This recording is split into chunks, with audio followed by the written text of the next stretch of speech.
ನಮಸ್ಕಾರ ಎಲ್ಲರಿಗೂ. ಇವತ್ತು ಶಾವಿಗೆ ಬಾತು ಮಾಡುವುದು ಹೇಗೆ ಅಂತ ನೋಡೋಣ. ಬೇಕಾಗಿರುವ ಸಾಮಗ್ರಿಗಳು ಇಲ್ಲಿದೆ. ಮೊದಲಿಗೆ ಒಂದು ಪಾತ್ರೆಗೆ 4 ರಿಂದ 5 ಲೋಟ ನೀರನ್ನ ಹಾಕ್ತಾ ಇದ್ದೀನಿ.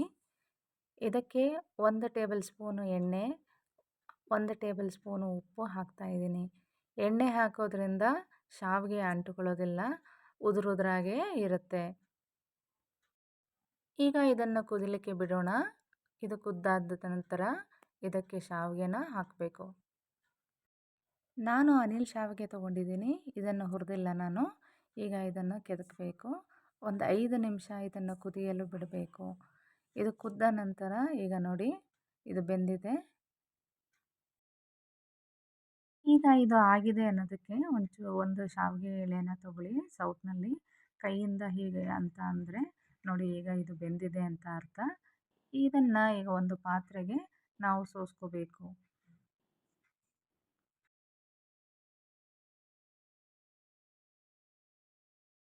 ನಾನು ಇದಕ್ಕೆ ತಣ್ಣೀರನ್ನ ಸೇರಿಸ್ತಾ ಇದ್ದೀನಿ, ಇದು ತಿರ್ಗಾ ಬೇಯಬಾರ್ದು ಅನ್ನೋದಕ್ಕೆ. ಗ್ಯಾಸ್ ಸ್ಟವ್ ಮೇಲೆ ಬಾಣಲಿ ಇಟ್ಟಿದ್ದೀನಿ.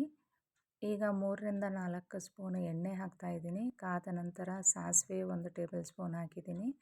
1 ಟೇಬಲ್ ಸ್ಪೂನು ಕಡಲೆಬೇಳೆ ಹಾಕಿದ್ದೀನಿ. 1 ಟೇಬಲ್ ಸ್ಪೂನು ಉದ್ದಿನಬೇಳೆ ಹಾಕಿ ಕೆಂಪು ಬಣ್ಣ ಬರೋ ತನಕ ಹುರ್ಕೊಳ್ತಾ ಇದ್ದೀನಿ. ಈಗ ಅದಕ್ಕೆ ನಾನು 1 ಸ್ಟಾರ್ ಅನೀಸ್ ಹಾಕಿದ್ದೀನಿ, ಹಾಗೆ ಪಲಾವ್ ಎಲೆ ಹಾಕಿದ್ದೀನಿ. 3 ರಿಂದ 4 ಇಂಚು ಚಕ್ಕೆ ಹಾಕ್ತಾ ಇದ್ದೀನಿ. ಒಂದು 4 ಲವಂಗ ಹಾಕ್ತಾ ಇದ್ದೀನಿ. ಹಾಗೆ ಇದಕ್ಕೆ ಒಂದು 4 ಏಲಕ್ಕಿ ಕೂಡ ಹಾಕ್ಕೊಳ್ಳೋಣ. ಈಗ 1 ಟೇಬಲ್ ಸ್ಪೂನ್ ಜೀರಿಗೆ ಹಾಕ್ತಾ ಇದ್ದೀನಿ. 8 ರಿಂದ 10 ಗೋಡಂಬಿ ಹಾಕ್ತಾ ಇದ್ದೀನಿ. ಇದಕ್ಕೆ ದ್ರಾಕ್ಷಿ ಕೂಡ ಸೇರಿಸ್ಕೊತಾ ಇದ್ದೀನಿ. 1 ಟೇಬಲ್ ಸ್ಪೂನ್ ಅಷ್ಟು ದ್ರಾಕ್ಷಿ ಸೇರಿಸ್ಕೊತಾ ಇದ್ದೀನಿ. ಪುದೀನ 1 ಟೇಬಲ್ ಸ್ಪೂನ್ ಹಾಕ್ತಾ ಇದ್ದೀನಿ. ಇದನ್ನು ಚೆನ್ನಾಗಿ ಬಾಡಿಸ್ಕೋಬೇಕು. ಈಗ ಇದಕ್ಕೆ 10 ರಿಂದ 15 ಬೀನ್ಸ್ ಹೆಚ್ಚಿರೋದು ತೊಗೊಂಡಿದ್ದೀನಿ. 1 ಕ್ಯಾರೆಟ್ ತೊಗೊಂಡಿದ್ದೀನಿ, 1 ಆಲೂಗಡ್ಡೆ ತೊಗೊಂಡಿದ್ದೀನಿ ಹೆಚ್ಚಿರೋದು, ಹಾಗೆ 1 ಇಡೀ ಬಟಾಣಿ ತೊಗೊಂಡಿದ್ದೀನಿ. ಈಗ ಇದನ್ನು ಇದಕ್ಕೆ ಹಾಕಿಬಿಟ್ಟು ಬಾಡಿಸ್ಕೋಬೇಕು. ಸ್ವಲ್ಪ ನೀರು ಚಿಮುಕಿಸ್ಕೊಳ್ಳೋಣ ಬೇಯಲಿಕ್ಕೋಸ್ಕರ. ಹಾಗೆ ಇದಕ್ಕೆ ಒಂದು ಅರ್ಧ ಟೇಬಲ್ ಸ್ಪೂನಷ್ಟು ಉಪ್ಪನ್ನ ಹಾಕ್ತಾ ಇದ್ದೀನಿ, ತರಕಾರಿಗೆ ಹಿಡ್ಕೊಳ್ಳಿ ಅಂತ. ಇದನ್ನು ಒಂದು 5 ನಿಮಿಷ ಮುಚ್ಚಿ ಇಡೋಣ. ನೀವು ಕ್ಯಾಪ್ಸಿಕಮ್ ಕೂಡ ಹಾಕ್ಬೋದು, ತುಂಬ ರುಚಿಯಾಗಿರುತ್ತೆ. ಇದಕ್ಕೆ ಬೇರೆ ತರಕಾರಿ ಕೂಡ ಹಾಕ್ಕೋಬೋದು. ಈಗ ನಾನು ಒಂದು 1/4 ಟೇಬಲ್ ಸ್ಪೂನಷ್ಟು ಅರಿಶಿನ ಹಾಕ್ತಾ ಇದ್ದೀನಿ. ಹಾಗೆ 1 ಟೇಬಲ್ ಸ್ಪೂನಷ್ಟು ಧನಿಯಾ ಪೌಡ್ರು, 1 ಟೇಬಲ್ ಸ್ಪೂನಷ್ಟು ಜೀರಿಗೆ ಪೌಡ್ರು, ಈಗ ಒಂದು ಅರ್ಧ ಟೇಬಲ್ ಸ್ಪೂನಷ್ಟು ಗರಂ ಮಸಾಲನ ಹಾಕಿ ಹುರ್ಕೊಳ್ಳಿ.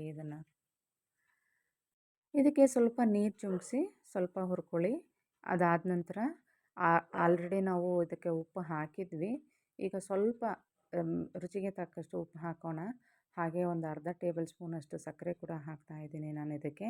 ಈಗ ಇದನ್ನು ಚೆನ್ನಾಗಿ ಮಿಕ್ಸ್ ಮಾಡಿ ಶಾವಿಗೆ ನಾವು ನೆನೆಸಿ ಬೇಯಿಸಿ ಇಟ್ಕೊಂಡಿದ್ವಲ್ವ, ಅದನ್ನು ಒಂದು ಸ್ವಲ್ಪ ಕೈನಲ್ಲಿ ಬಿಡಿಸ್ಕೊಂಡ್ಬಿಟ್ಟು ನಾವು ಇದಕ್ಕೆ ಸೇರಿಸ್ಬೇಕು. ಸ್ವಲ್ಪ ಕೊತ್ತಂಬರಿ ಸೊಪ್ಪನ್ನ ಹಾಕಿಬಿಟ್ಟು ಚೆನ್ನಾಗಿ ಬೆರೆಸ್ಕೋಬೇಕು. ಈಗ ಇದನ್ನು ಒಂದು 5 ನಿಮಿಷ ಬಿಸಿ ಆಗಲಿಕ್ಕೆ ನಾವು ಬಿಡೋಣ. ಈಗ ಬಿಸಿಯಾಗಿದೆ ಇದು. ಇದಕ್ಕೆ 1 ಟೇಬಲ್ ಸ್ಪೂನಷ್ಟು ನಿಂಬೆಹಣ್ಣಿನ ರಸ ನಾನು ಸೇರಿಸ್ತಾ ಇದ್ದೀನಿ. ಈ ನಿಂಬೆಹಣ್ಣಿನ ರಸ ಸೇರಿಸೋ ಮುಂದೆ ಸ್ಟವ್ ಆಫ್ ಮಾಡ್ಕೊಂಬಿಡಿ. ಈಗ ಶಾವಿಗೆ ಭಾತ ರೆಡಿಯಾಗಿದೆ. ಈಗ ನಾನು ಒಂದು ಸರ್ವಿಂಗ್ ಪ್ಲೇಟಿಗೆ ಹಾಕಿ ಸರ್ವ್ ಮಾಡ್ತೀನಿ ನಾನು. ಧನ್ಯವಾದಗಳು.